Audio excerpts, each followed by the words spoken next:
தமிழ்நாடு அரசியல் எப்போதுமே வண்ணமயமாகவும், அதே சமயம் தீவிரமாகவும் இருக்கு. பல அரசியல் தலைவர்கள் ஒவ்வொரு தேர்தலுக்கும் புதிய கூட்டணி மட்டும் இல்ல, புதிய தலைவர்களையும் காணும் தமிழ்நாடு அரசியல் களம். தலைவர்கள் விடும் கூற்றுகள், அவங்க பதிவுகள், அவங்களுடைய அரசியல் நகர்வுகள், வினைகள், எதிர்வினைகள் இவை யாவும் மக்களிடையே அவர்களுடைய மதிப்பை நிர்ணயிக்கின்றன. இந்த பதிவில் தமிழக அரசியலில் கடந்த தேர்தலுக்கு பின் நடந்த அரசியல் நிகழ்வுகளில் அரசியல் செய்தவர்களை டாப் 10 ஸ்டைலில் பார்க்கலாம்.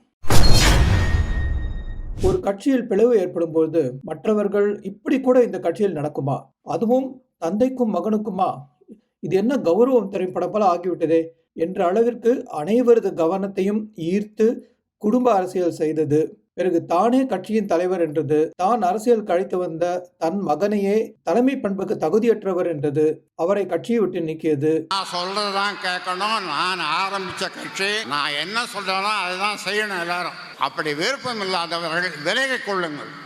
தன் வீட்டில் தன் மகன் ஸ்பை செய்யும் உபகரணங்களை வைத்து தன்னை உளவு பார்க்கிறார் என்றது, தன் மருமகளும் மகனும் தன்னிடம் அழுது பாஜகவுடன் கூட்டணி வைத்தனர் என்றது, இவை எதுவுமே அரசியல் தலைவருக்கான தலைமை பண்புகளே அல்ல. தற்போதைய அரசியல் சூழலில் எந்த ஒரு நல்ல அரசியல் நகர்வும் செய்யாத பாட்டாளி மக்கள் கட்சியின் தலைவர் டாக்டர் ராமதாஸ் 10வது இடத்தில் இருக்கிறார்.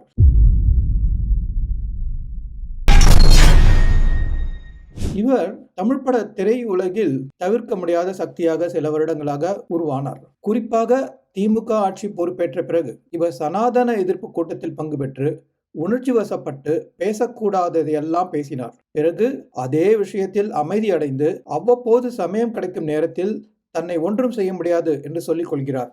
ஆனால் திரைப்படங்களை பற்றிய கமெண்ட் திருவாய் மறந்து அருள்கிறார். இப்போது அவர் என்ன சொல்லியிருக்காருன்னா, பாலிவுட்டை தவிர வடக்கு மாநிலங்களில் எங்கும் தென்னிந்தியாவை போல வளமான சினிமா இல்லை.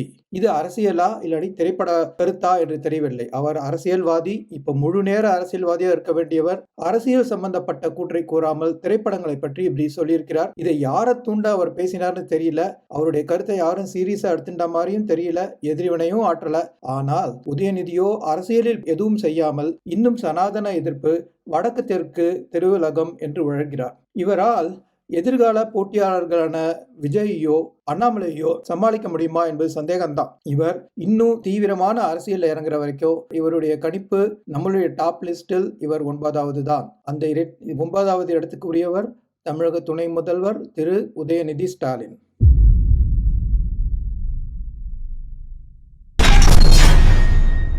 தன் கட்சியின் மதிப்பு என்ன என்று இன்னும் குழப்பத்திலேயே இருப்பவர் போல ஒருவர் இருக்கிறார். இவரால் திமுக வெல்கிறதா, இல்லை இவரை திமுக வெல்ல வைக்கிறதா என்று யாருக்கும் சரியாக தெரியாத நிலை.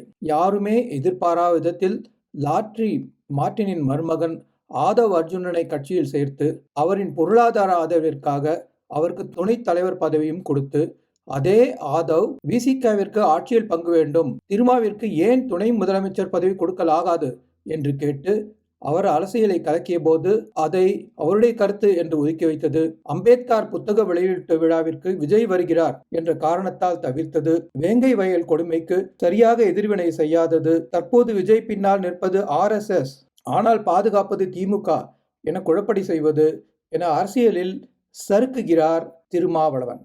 நம் வரிசையில் 8வது இடம் விசிக தலைவர் திருமாவளவனுக்கே.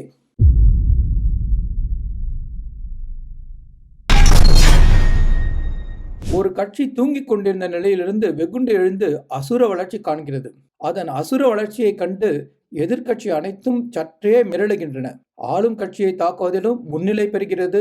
திடீரென்று அந்த கட்சி அடுத்த முதல்வரே அந்த கட்சியிலிருந்து வரலாம் என்ற எண்ணமும் மக்களிடையே ஏற்படுகிறது. பாராளுமன்ற தேர்தலில் தன் தலைமையில் கூட்டணி அமைத்து தொகுதிகளை வெல்லாவிடிலும் கணிசமான சதவிகிதத்தை பெறுகிறது அந்த கட்சி. அந்த நிலையில் அரசியல் மாறுகிறது.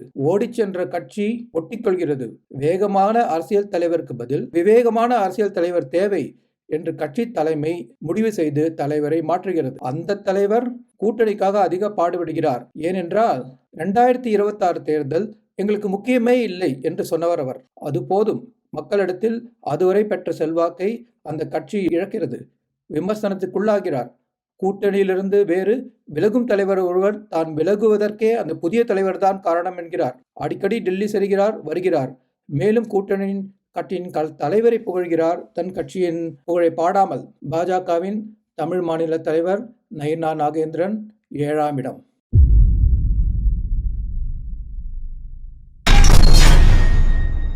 சென்ற தமிழக சட்டசபை தேர்தலில் அதிமுகவின் வெற்றியை குறைத்த கட்சியின் தலைவர். அம்மாவால் கட்சியிலிருந்து விலக்கப்பட்டு, பின் சின்னம்மாவால் கட்சியில் இணைக்கப்பட்டு, பின் எடப்பாடியால் மீண்டும் நீக்கப்பட்டவர். தயங்காமல் அம்மா பெயரிலேயே கட்சியை உருவாக்கி ஆளும் அதிமுக, எதிர்க்கட்சி திமுக இருவரையும் RK நகர் தேர்தலில் வென்றவர். உடன் இருந்தவர்களை ஆனால் திமுகவிற்கு இழந்தார்.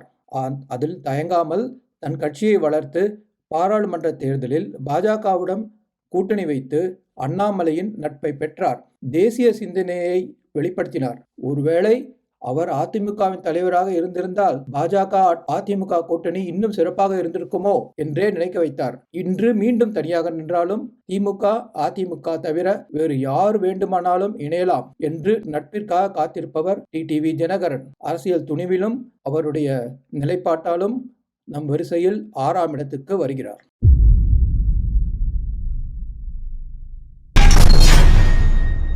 இவர் எதிர்க்கட்சியில் இருக்கும் பொழுது காலங்காலமாய் புளித்து போன வாக்கியம் நிதி கொள்கையை பழிவாங்கல் என வர்ணிப்பது. அது ஒரு மிகை நாடகம். வழக்கமாக நடக்கும் நாடகம். அதையே தொடர்கிறார். இப்பொழுது வெளிப்படையாக நிதி பகிர்வு நடந்தாலும் அதை மக்களிடத்தில் மாற்ற மொழிக் கொள்கையை காண்பித்து மத்திய அரசு தமிழகத்திற்கு நிதி தருவதில்லை என சொல்வது பழைய புளிச்சு போன மோர். பெரும்பாலும் ஒன்றிய அரசு என விളിக்கும் பாஜக அரசை சில சமயம் குழைந்து பழிது போகும் தருணங்களில் மட்டும் மத்திய அரசு என்று சொல்வார். தமிழ்நாடு எப்போதும் டெல்லிக்கு அவுட் ஆஃப் கண்ட்ரோலாகத்தான் இருக்கும் என்பார். ஆனால் ED வருகை தந்தால் நேராக போய் ஒரு மலர்கொத்தை கொடுத்து ஆட்சிக்கு எப்போதும் ஒத்துழைப்பு என்பார். RSSின் நூற்றாண்டு விழாவிற்கு, மத்திய அரசின் காயின் வெளியீட்டிற்கு, காந்தியை கொன்றவரின் கட்சிக்கு காந்தி ஜெயந்தி அன்று சிறப்பா என்றார். பாஜக அதிமுக கூட்டணி ஊழல்வாதிகளுக்கு வாஷிங் மெஷின் போல என்று புதிய விமர்சனத்தை சொல்கிறார். இன்னும் மொழி அரசியல், சிறுபான்மை அரசியல் என தந்தையின் காலத்திலேயே இருக்கும் நிலை இவரை 5ஆம் இடத்திற்கு தள்ளுகிறது. தமிழக முதல்வர் திரு ஸ்டாலின் 5ஆம் இடம்.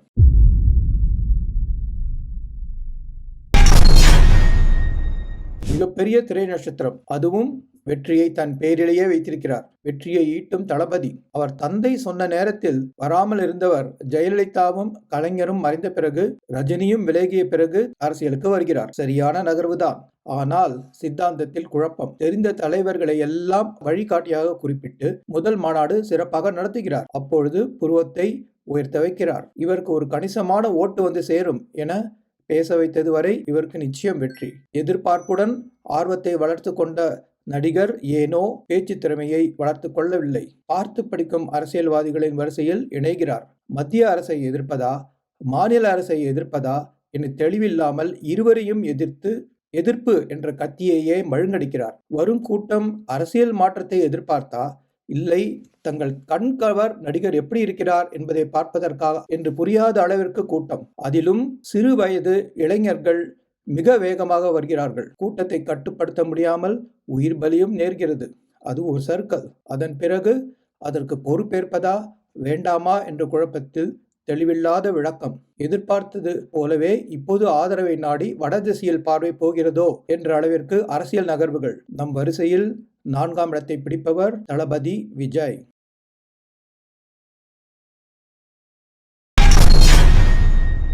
தனித்து நின்றே தேர்தல் களம் கண்டவர் இவர். அதில் தொடர்ந்து வாக்கு சதவிகிதத்தை வளர்த்து கொண்டே செல்கிறார். அரசியல் ஆய்வாளர்கள் மத்தியில் இவர் மேலும் வளருவார், அதிக வாக்கு சதவிகிதத்தை பெறுவார் என்ற கணிப்பை பெற்றதில் இவருக்கு வெற்றி. பெரியார் மண் என்ற பரப்புரையை மிக கடுமையாக எதிர்த்து, அதுவும் தனி ஆளாக எதிர்த்து சித்தாந்தவாதிகளின் கவனத்தை ஈர்த்ததிலும் இவருக்கு வெற்றி. அதை தேர்தல் பிரச்சாரமாக ஈரோட்டிலேயே வைத்து தேர்தலில் தோற்றாலும் தன் பிரபலத்தில் வாக்கு சதவிகிதத்தில் தோற்காத நெஞ்சுரம் இவரது பலம். தமிழ் தேசிய சிந்தனையை விட வேண்டாம். ஆனால் தனக்கு ஒரு கூட்டாளியை கண்டுபிடிக்க முடியவில்லையே என்றும் அது பலமா இல்லது இப்போது அதுவே பலவீனமாக மாறுகிறதா என்று தோன்ற வைக்கிறது. இரு பெரும் கட்சிகளுக்கு எதிராக தனியாக வாக்குகளை பிரித்தவர் இப்போது விஜயின் வருகையால் சதவிகிதத்தில் சறுக்குவார் என்ற கணிப்பு ஏற்படுகிறது. அதை அவர் புரிந்து கொள்கிறாரா இல்லை ஏற்கிறாரா என்று தெரியவில்லை. வாக்கு சதவிகிதத்தை இழக்காமல் இருக்க புதிய உத்திகளை கண்டறியாமல் இருப்பது, அதில் காலத்தை கடத்துவது,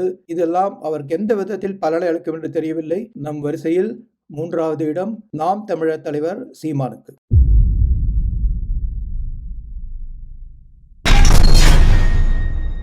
மீதி இருப்பது 2 இடங்கள். இவர் அரசியலுக்கு புதிதாக வந்தார். போலீசின் வேகம் அரசியலுக்கு ஒத்துவராது, இன்னும் அனுபவம் வேண்டும் என்ற விமர்சனங்களுக்கு மத்தியில் புயலாய் வந்தார். நோட்டாவிடம் போட்டியிடும் கட்சி என்ற பெயர் வாங்கிய பாஜகவை தமிழகத்தில் பேசப்படும் கட்சியாக மாற்றினார். அசுர வேகத்தில் வளர்கிறது என்று ஆளும் திமுக பயப்படும் அளவிற்கு திமுக ஃபைல்கள் வெளியிட்டு கவனத்தை ஈர்த்தார். பாஜக தனித்து போட்டியிடும் திறன் படைத்தது என்று தமிழக மக்களை எதிர்பார்க்க வைத்தார். அதே வேகத்துடன் அதிமுகவின் கூட்டணி தேவையில்லை என்று உரைத்து அதிமுக தேசிய ஜனநாயக கூட்டணியிலிருந்து விலகவும் காரணமாக இருந்தார். அந்த விலகலையும் சமாளிக்கும் விதமாக வேறு பல கட்சிகளை உள்ளே கொண்டு வந்து பாராளுமன்ற தேர்தலை சந்தித்து கணிசமான வாக்குகளுடன் மக்கள் மத்தியில் நன்மதிப்பை பெறுகிறார். ஏனோ உள்கட்சி அரசியலில் பின்தங்குகிறார். டெல்லி தலைமை அவரிடம் நம்பிக்கை இழந்தது போல தோற்றம் ஏற்பட்டு பின்பு அது உண்மைதான் என்பது போல தலைமை பதவியை இழக்கிறார். அவருக்கே உரிய இரு பெரும் கட்சி எதிர்ப்பிலிருந்து சறுக்கி அதிமுகவின் கூட்டணி தலைமையை ஆதரிக்கிறார். அவர்கள் இன்று வரை இவரை நேரடியாக ஏற்காத போதும் அவர் ஆதரிக்கிறார். அதிமுகவின் பிரிந்த தலைவர்களை இணைக்க முயன்று தோற்கிறார். இன்று வரை தனிக்கட்சி தொடங்குவார் என்ற ஆதரவாளர்களின் எதிர்ப்பையும் அவரால் நேர்கொள்ள முடியவில்லை. தன் கட்சியின் தலைமைக்கு அடிபணிந்தவராகிறார். நம் லிஸ்டில் முதலிடத்தை விட்டுக் கொடுத்து 2ஆம் இடத்தை பிடிக்கிறார் திரு அண்ணாமலை.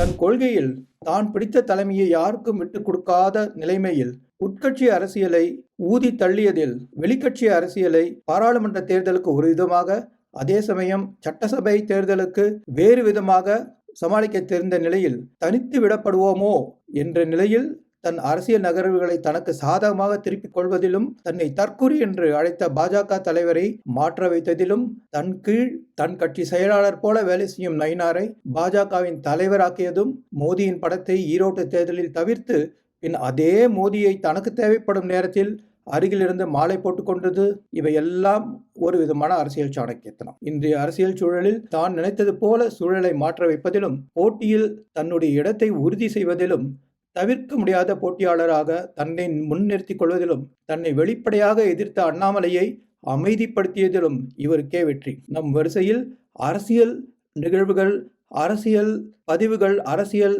செய்த விதம் இவைகளை மட்டும் வைத்து பார்க்கும்பொழுது அதிமுகவின் தலைவர், தேசிய ஜனநாயக கூட்டணியின் தலைவர் திரு எடப்பாடி பழனிசாமிக்கே முதலிடம். வணக்கம்.